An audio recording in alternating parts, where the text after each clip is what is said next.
귀한 찬양 감사합니다. 지난 한 주간 우리 할렐루야 찬양대가 일본 선교 연주를 다녀오셨고 또 일본 땅에 복음의 찬양을 잘 전하고 오셔서 감사드리고 또 오늘도 귀한 찬양으로 하나님께 영광 돌려서 감사드립니다.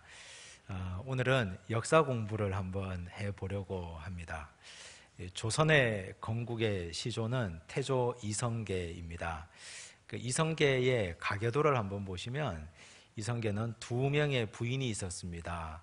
한씨 부인과 강씨 부인입니다. 이 두 부인을 동등하게 사랑하지 않고 이성계는 강씨 부인을 특별히 아꼈습니다.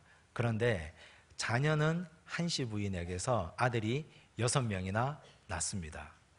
강씨 부인도 아들을 낳지 못한 건 아니어서 두 아들을 낳았습니다. 방번과 방석 두 형제를 낳았습니다. 그런데 이성계는 강씨 부인을 특별히 사랑한 나머지 그 부인이 낳은 두 아들을 아꼈는데 그 중에서도 특별히 막내 아들 방석을 아주 사랑했다고 합니다. 그래서 8명의 아들 중에 막내를 세자로 책봉하게 됩니다. 이에 대해서 불만이 없겠습니까? 가장 큰 불만을 가진 이가 방원이었습니다. 방원이 큰 불만을 가지고 왕자의 난을 일으킵니다. 방석을 제거합니다. 아예 화근을 없애고자 한배에서 난 방번까지도 제거합니다. 그리고 본인이 왕의 자리를 바로 차지할 수 있었는데 백성들이 볼 때 좀 못해서 왕의 자리를 아주 유약한 형 방과에게 넘겨줍니다. 방과를 정종으로 세우게 됩니다. 이것이 1차 왕자의 난입니다. 이와 더불어서 방석을 왕으로 방석을 세자로 책봉하는데 지대한 영향을 미쳤던 정도전까지 함께 제거하게 됩니다. 이 모습을 본 방원의 형 방간 또한 역시 권력에 대한 욕심이 있었던 사람입니다. 방간도 나도 방원만 제거하면 왕이 될 수 있겠다. 그래서 제2차 왕자의 난을 일으킵니다. 그러나 곧 방원에게 제압당합니다. 결국 이 과정에 남은 것은 아무것도 없었습니다. 승자도 없고 이긴 자도 없는 형제들끼리의 피비린내 나는 사륙의 현장이 조선의 건국 초기부터 일어난 사건들입니다. 왜 이런 일이 이 과정에서 일어났느냐? 그건 아버지 이성계의 편애 때문입니다. 아버지는 두 부인 가운데 강씨 부인을 특별히 아꼈고 그 가운데 막내 아들을 특별히 사랑했기 때문에 형제들 간에 일어난 사랑받지 못한 자들의 분노가 결국 이런 가정의 사륙을 만들었던 것입니다. 우리나라에만 이런 일이 있는 게 아닙니다. 성경에도 보면 아버지의 편애로 인해서 가정에 불행한 일이 일어난 일들이 꽤 많이 있습니다. 대표적인 가정이 야곱의 가정입니다. 야곱 또한 아내를 4명이나 두었습니다. 4명의 아내 중에 야곱은 라헬을 특별히 사랑했습니다. 라헬은 12명의 아들 중에 그 중에 11번째, 12번째 아들을 낳았습니다. 요셉과 베냐민입니다. 아버지 야곱은 그 중에 특별히 요셉을 너무너무 사랑했습니다. 사랑을 이렇게 표현합니다. 그에게 채색 옷을 입혀줬습니다. 그냥 알록달록한 색동옷이 아니라 채색 옷은 소매가 아래까지 이렇게 처지고 기장이 길어서 바닥에 끌리는 옷입니다. 이 옷을 입혀줬다는 것은 너는 노동을 면제받는 아이다 하는 뜻입니다. 형들처럼 밭 갈거나 농사 짓지 않아도 되고 너는 목축하는 일에도 면제받아도 된다 하는 아버지의 뜻입니다. 즉 우리식으로 얘기하면 11번째 아들 요셉을 후계자로 낙점하고 세자 책봉을 한 것이나 다름없습니다. 형들이 가만히 있었겠습니까? 10명의 형들이 그를 해하고자 호시탐탐 기회를 노리다가 결국 그를 죽이고자도 했지만 죽이지는 않고 돈을 받고 이집트로 팔아버렸습니다. 그리고 아버지에게는 요셉이 짐승에게 잡혀 먹었다고 거짓말을 합니다. 아버지 야곱은 정말 사랑하는 아들 요셉이 죽은 줄로만 알고 수십 년을 보내야만 했습니다. 야곱의 집이나 태조 이성계의 가정이나 승자가 누구입니까? 세자책봉을 받은 방석이 승자입니까? 결국 왕의 자리를 차지한 방원이 승자입니까? 채색 옷을 입었던 요셉이 승자입니까? 누가 승자입니까? 그 가정에 승자는 아무도 없습니다. 동생들을, 형제들을 죽이고 살육한 방원은 형제를 죽인 죄책감을 가지고 평생을 살아야 했기 때문에 그 또한 인생의 패자입니다. 사랑받는 요셉을 돈을 받고 팔아버린 형제들은 끝까지 두려움으로 살아야 했기 때문에 그 또한 인생의 쓴잔을 마신 패자들입니다. 자녀들은 절대 권위인 부모에게 사랑받고 싶어 합니다. 인정받고 싶어 합니다. 따뜻한 말 한마디라도 듣고 싶어 하고, 또 너도 참 훌륭한 아들이다, 넌 참 이쁜 딸이다 하는 이야기를 듣고 싶어 합니다. 그러나 형제간에, 자매간에, 남매간에 편애를 지나치게 받는다면 권위에 의해서 인정받지 못하는 버림받은 유기의식을 그들은 마음에 가지고 살 수밖에 없게 됩니다. 자녀들 가운데 소극적인 심성을 가진 아이들은 유기받은 그 마음은 끊임없는 자기 비하로 평생을 간직하고 상처로 가지게 됩니다. 어디 가서나 자신감 없는 아이로 성장할 수밖에 없습니다. 항상 불안합니다. 내가 정말 사랑받지 못했고, 부모에게 사랑받지 못했고, 부모에게 인정받지 못했는데 내가 여기 남들에게, 사람들에게, 이 사회에서 인정받을 수 있겠는가? 또 성격이 적극적인 아이들은 부모에게 편애를 받으면 어디론가는 그 받은 분노를 표현해야 됩니다. 주변 사람들을 해롭게 합니다. 본인이 갖고 있었던 상처들을 칼이 되어서 주변 사람들에게 휘두르기 때문입니다. 결국 편애는 누구에게도 승자는 없고 패자만 남기게 되는 불행한 가정사를 연출하게 됩니다. 부모는 왜 이렇게 편애를 일삼는 것일까요? 곰곰이 생각해 보면 부모들은 누구나 다 자기만의 기준이 있습니다. 내가 원하는 기준대로 우리 자녀가 따라주면 그 자녀를 이뻐합니다. 아버지는 공부 잘하는 아들을 이뻐하고, 어머니는 활동성이 있고 운동 잘하는 아이를 이뻐한다고 하면 자기 기준대로 그 이뻐하는 기준이 자녀들에게 그대로 들어가게 되면 결국 편애로 치달을 수밖에 없게 됩니다. 이삭의 가정이 아주 특별한 예입니다. 이삭과 리브가는 에서와 야곱을 각각 편애했습니다.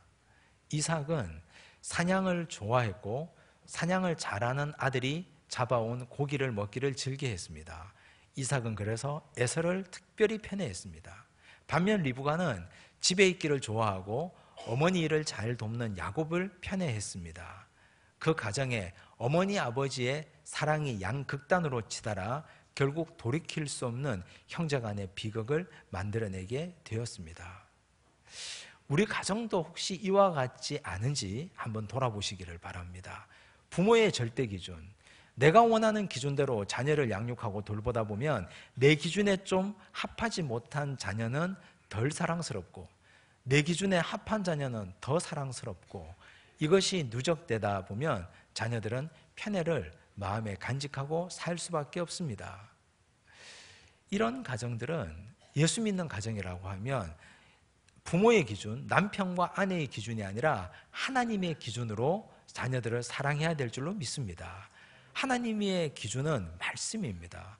자녀들이 공부를 좀 못해도, 세상에서 조금 뒤처져도, 조금 남들보다 모자라도, 그럼에도 불구하고 우리 사랑하는 아들, 딸들이 예배 잘 드린다면, 하나님을 사랑한다면, 그 마음에 성령으로 충만한 자녀라면, 무엇보다도 하나님의 말씀을 사모하는 자녀라면 우리 부모들은 그 자녀를 생명처럼 아끼고 더 깊이 사랑해 줘야 될 줄로 믿습니다. 그 기준이 흔들리면, 부모의 기준대로 자녀를 사랑하기 시작하면 결국 그 가정은 편애의 늪에서 빠져나올 수 없게 됩니다. 다시 야곱의 가정으로 돌아옵니다. 형들은 요셉을 미워해서 요셉을 팔아버렸습니다. 요셉은 이집트에 가서 말로 다 할 수 없는 수고와 고생을 다 겪었습니다. 하나님의 은혜로 그는 이집트의 총리가 되었습니다. 그냥 성공한 것이 아니라 대단한 성공을 한 겁니다. 나중에 그가 이집트의 총리가 되고 나서 아버지, 형제들의 자녀들 총 75명의 모든 일가들을 다 이집트로 이민시킵니다. 함께 와서 내가 성공했으니 내가 잘 돌봐주겠다. 여기서 함께 살자 그랬습니다. 아버지 야곱은 아들 요셉이 죽은 줄로만 알았는데 수십 년 만에 나타나서 이렇게 성공한 얼굴로 성공한 몸으로 나타납니다. 얼마나 기뻤을까요? 그때 야곱의 나이가 130세였습니다. 그리고 이집트에 이민 와서 17년을 살았습니다. 인생의 말년에 사랑하는 아들과 성공한 아들 그리고 모든 형제들과 부와 낙을 다 누리고 17년의 인생을 보냈습니다. 147세에 아버지 야곱이 세상을 떠났습니다. 문제는 여기서부터입니다.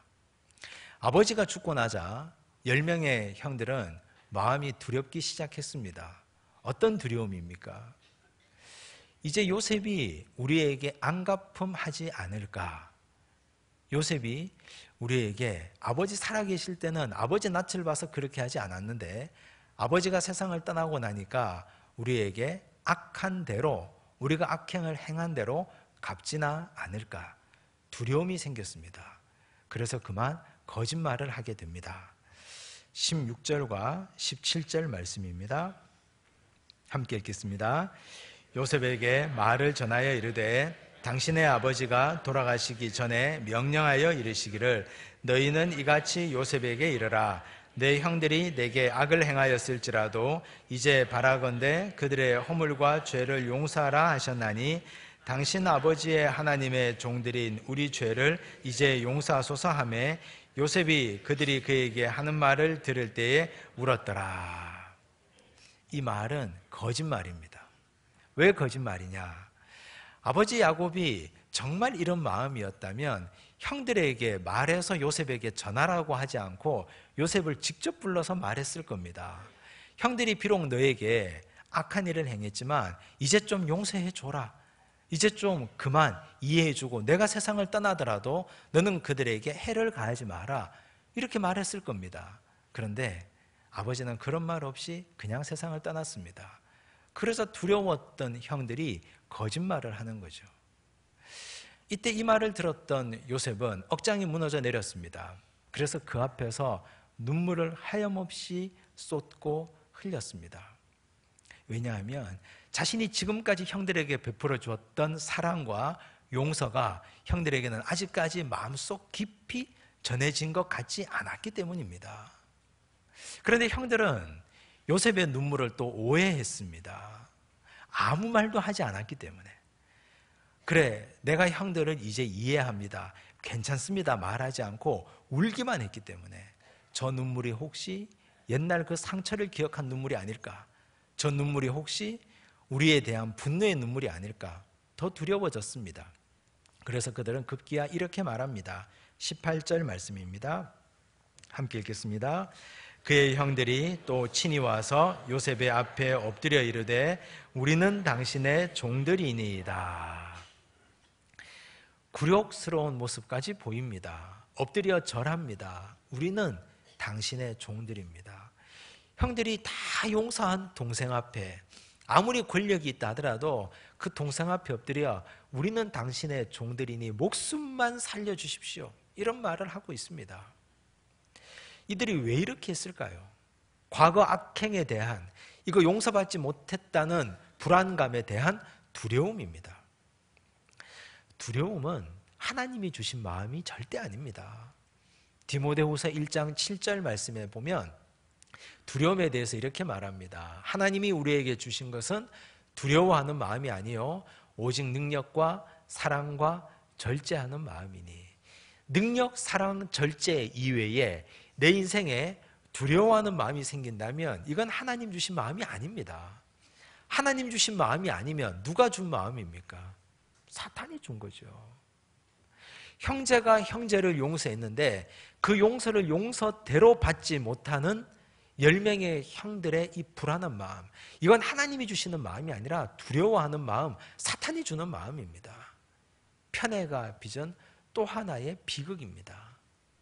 아버지 야곱의 절대적인 편애로 말미암아 형들은 분노를 가졌고 그 분노가 동생을 팔아버렸고 나중에 시간이 지나서는 용서받았음에도 불구하고 용서를 용서로 이해하지 못하는 두려움, 이건 누가 해결하겠습니까? 가정의 편애가 이렇게 무서운 것인데 이걸 막을 길은 정작 없다는 말입니까? 이 가정의 이 모든 분노, 이 두려움, 이걸 누가 풀어가겠습니까? 결국 이 가정의 문제를 풀어간 사람은 요셉이었습니다. 19절에서 21절까지입니다.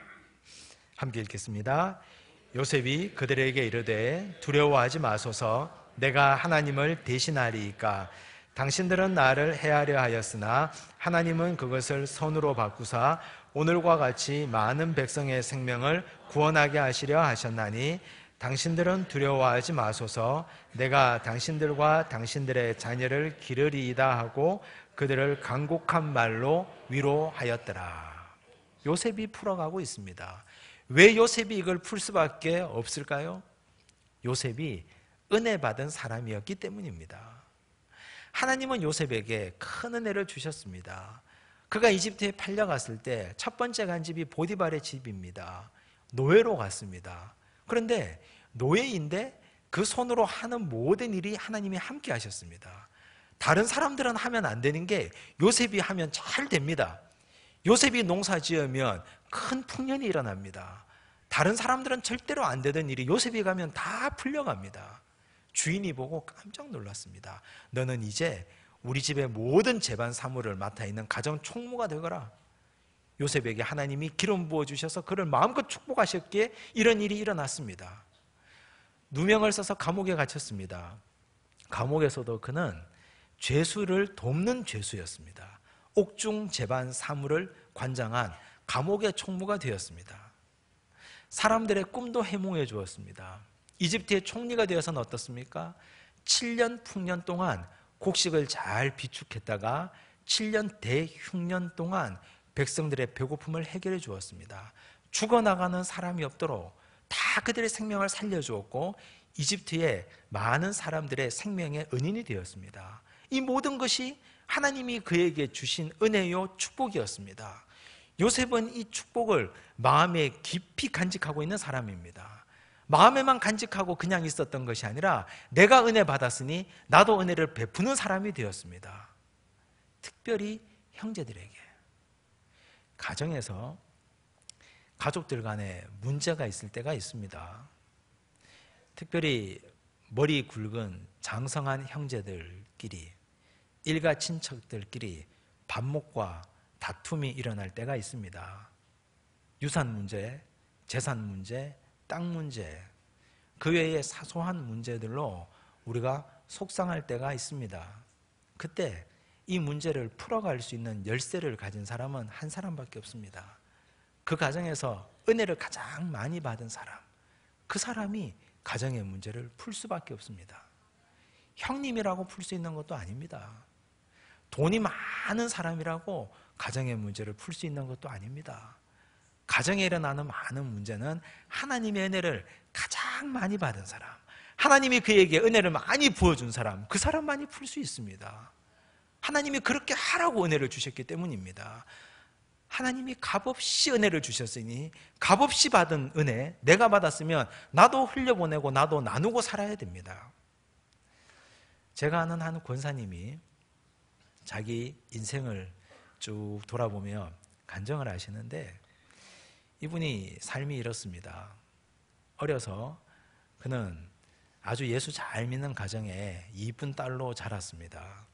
사랑받고 자랐고 또 구김살 없이 스스럼 없이 자랐습니다. 나중에 결혼 정년기가 되었는데 이분을 따라다니는 한 총각이 있었습니다. 총각이 참 좋은데 예수 안 믿는 것 하나가 흠이었습니다. 나하고 결혼하려면 예수 믿어야 된다 하니까 총각이 나 교회 다니면 되지 하고 열심히 신앙생활을 합니다. 총각은 믿을 수 있겠는데 시댁이 걱정이 됩니다. 아무도 신앙생활을 하는 사람이 없었기 때문에요. 근데 총각이 이렇게 얘기합니다. 나만 결혼하면, 나만 믿고 결혼하면 내가 다 책임질 테니 걱정하지 마라고. 그렇게 한 사람 말만 믿고 결혼을 했습니다. 근데 그게 쉽습니까? 매달마다 돌아오는 제사, 완고한 시아버지, 시어머니, 교회 근처에도 가보지 않은 시댁 모든 식구들, 불교와 유교 문화권에서 살아온 시어른들, 시아주버니들, 동서, 손윗동서, 손아랫동서, 시동생, 모든 사람들이 다 예수라는 건 모르고 사는 가정입니다. 그러면서 너무너무 힘이 들었답니다. 그런데 그때 하나님께서 그 딸의 마음에 주셨던 한 가지 마음, 네가 은혜 받은 자이지 않느냐, 너는 하나님의 은혜를 경험했지 않느냐, 네가 해결하지 않으면 이 가정 누가 해결할 수 있겠느냐 하는 마음이 들었답니다. 그때부터 시어른에게 극진히 섬기고 극진히 공양합니다.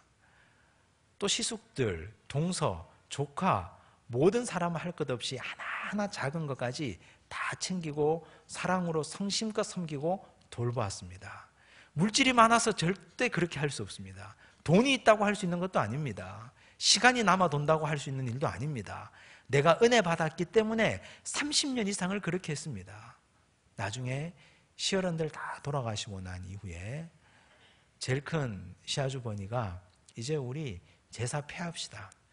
이제 우리 다 함께 예수 믿고 다 교회 나가겠습니다. 그동안 수고 많았습니다.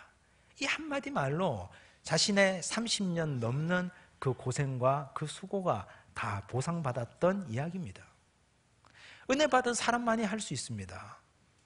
가장 어린 이제껏 시집 온 며느리가 내가 하지 않아도 되는 일을 나는 은혜 받았기 때문에 했습니다. 그래서 일어난 놀라운 일입니다. 교회도 마찬가지입니다. 교회 공동체에서 누가 베풀 수 있겠습니까? 교회 오래 다니신 분? 3대, 4대가 신앙생활 하시는 분? 그렇지 않습니다. 은혜 받은 분이 나눌 수 있습니다. 내가 은혜 받았기 때문에 하나님이 나에게 호흡의 은혜를 주셨기 때문에 찬양대에서 찬양 봉사할 수 있고, 하나님이 나에게 생명 주신 은혜가 감사하기 때문에 교회학교 교사로 월급 하나 받지 않아도 그들을 위해서 섬길 수 있고, 내가 은혜 받았기 때문에 손에 물 묻혀가며 수고해가며 며칠 동안 밤잠 자지 못하며 바자회에 음식을 만들 수 있고 나눌 수 있고 수고할 수 있습니다. 사람들이 나에게 돈 준다고 그 일을 할 수 있는 건 결코 아닙니다. 은혜 받았기 때문에. 물질과는 비교할 수 없는 은혜를 내가 받았기 때문에 교회에서도 가정에서도 내가 숨죽일 수 있고 내가 한 번 더 참을 수 있고 내가 헌신하고 내가 희생할 수 있는 일입니다. 요셉처럼 될 수 있는 건 은혜 받은 자만이 할 수 있는 놀라운 특권인 줄로 믿습니다. 범위를 확장시켜서 이 나라를 한번 보시기 바랍니다. 우리 남북한을 보면 우리 형제 아닙니까? 같은 말을 사용하고 같은 문화를 가지고 있습니다. 윗세대 한 세대만 올라가 보면 우리는 다 한 핏줄, 한 민족, 한 나라입니다. 먼저 은혜 받은 자가 누굽니까? 우리가 먼저 은혜 받았지 않습니까? 우리 남한 땅은 해방 이후 70년 동안 한강의 기적을 이루었습니다. 저 서유럽의 열강들이 300년 이상을 일구어도 함께 만들어내지 못했던 경제 발전과 정치 발전을 우리는 70년 만에 한꺼번에 이루어낸 민족이 되었습니다. 정치적으로 얼마나 성숙한지요. 경제적으로도 얼마나 많이 발전하고 누렸는지요. 물론 압축된 발전이 많은 사회 병리학적 문제도 가져왔지만 그러나 이만하면 우리 민족은 하나님의 귀한 은혜를 받아 누린 민족입니다. 우리가 은혜를 받았는데 우리가 풀지 않으면 누가 풀겠습니까? 이 민족의 문제, 남북한 대치광면의 문제를 우리가 해결하지 않으면, 내가 직접 시작하지 않으면, 우리가 요셉처럼 간곡한 말로 그들을 위로하지 않으면, 우리가 간곡한 말로 그들의 손을 붙잡지 않으면 누가 해결하겠습니까? 열강들이 미국, 중국, 일본 천만의 말씀입니다. 그들은 철저하게 그들의 이익대로 접근합니다. 결국 이 문제를 풀 수 있는 건 우리 민족, 우리밖에 없습니다. 우리가 그런 마음을 가지고 교회는 함께 기도하고 함께 마음을 모으고, 정치권은 그런 마음을 가지고 이 문제를 나서서 해결하려고 하고, 우리가 손 내밀어야 하고 우리가 함께 해결의 주체가 되어야 할 줄로 믿습니다. 부모 입장에서 본다면 가장 귀한 자녀는, 자녀들이 둘 이상 있을 때 가장 마음이 쓰이는 자녀는 조금 더 양보하는 자녀입니다. 다툼과 분쟁을 일으키지 않고 조금 양보하고 도와주는 자녀가 부모 입장에서는 훨씬 더 마음이 쓰입니다. 더 기도하게 됩니다. 더 눈여겨보게 됩니다. 하나님 보실 때 우리 많은 자녀들 가운데, 우리가 일가 친척들 가운데 내가 은혜 받았으니 내가 먼저 나누고, 이 많은 성도들 중에도 내가 하나님의 은혜를 받았으니 내가 조금 더 헌신하고 봉사하고, 남북 대치 국면에도 우리 은혜 받은 우리가 먼저 손 내밀려고 하면 하나님은 축복의 물줄기를 훨씬 더 많이 부어주시리라 믿습니다. 자녀라면 요셉처럼 우리가 물꼬를 트고 이 문제의 실마리를 해결하는 열쇠를 가지고 시작해야 될 줄로 믿습니다. 그런 귀한 은혜가 우리 개인의 가정에, 이민족에 임하기를 간절히 바랍니다. 기도하겠습니다. 하나님, 우리는 은혜를 받았음에도 불구하고, 십자가 은혜가 내 심장 속에 있음에도 불구하고 이 은혜를 가두어 놓고 흘려보내지 않았습니다. 하나님, 우리가 받은 은혜, 우리 일가들에게, 친지들에게, 가족들에게 나누며 살게 하여 주옵소서. 주님, 우리가 받은 은혜, 교회 공동체에 전하며 살게 하여 주옵소서. 주님, 이민족이 받은 은혜, 저 북녘 땅에 있는 동포들에게 함께 전하며 살아가게 하여 주옵소서. 그래야 할 때 하나님께서 우리에게 한량한 은혜를 주셨는데 더 큰 은혜로 채우시고 갚으시고 더 많이 하나님의 마음에 합한 인생 되리라 믿사오니 주님, 우리를 축복하여 주옵소서. 예수님 이름으로 기도드리옵나이다. 아멘.